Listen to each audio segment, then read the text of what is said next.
On to the U.S. jobs front now. Mixed news on the jobs market. The U.S. government says 146,000 jobs were created in the month of November, and the unemployment rate fell to 7.7%. It sounds like good news, but critics argue that the rate is dropping because less people are looking for work, which is a controversial topic, because if you're not looking for work, you're not being counted. If you're not being counted, you're technically not unemployed.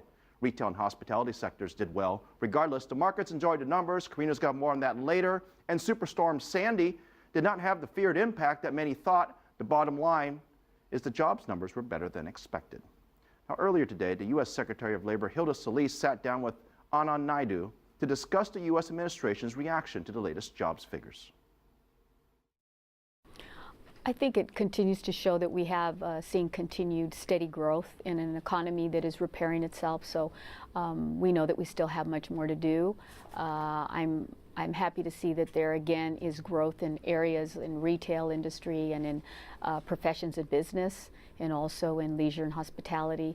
We still remain concerned, though, in the loss of jobs in local government and education. So that obviously is something that we need to focus on in the future. You talk about growth, and the rate has gone down from 7.9 to 7.7. Yes. But is this a fair reflection of the fact that more jobs are becoming available, or is it the fact that more people are now not seeking jobs at all? 2 years ago, we had a much higher rate of unemployment, and as a result, that rate has gone down because more people are finding employment. And we also find that a good number of people, young people in particular, are going back to school. And that is a good thing for our competitiveness. We had some news this week where Apple, the iconic American corporation, decided that they were going to bring some jobs back to the United States. Are we going to see more of that? Is the government going to offer any kind of incentives to encourage companies to bring those jobs back? It's great that they're doing it. I think that, just take a look at what happened in the automobile industry as a result of our investments there. You're seeing hybrid, you're seeing lithium batteries, you're seeing a whole new, evolution of technology being used to make more efficient vehicles in every way. Those applications can be used in other industries, and we can help that by also providing training, apprenticeship programs, and really finding out what Apple wants, and doing that through some projects that we've already funded with community colleges. It's the TAA Community College Career Training Programs. One other factor in the jobless numbers, and that is the effect that Superstorm Sandy, as it became to be known, has had on the jobless numbers. Of course, the northeastern part of the United States where the storm hit is a very highly populated area, right. Also employs a number of people. Are we going to see more stability now? Is that over?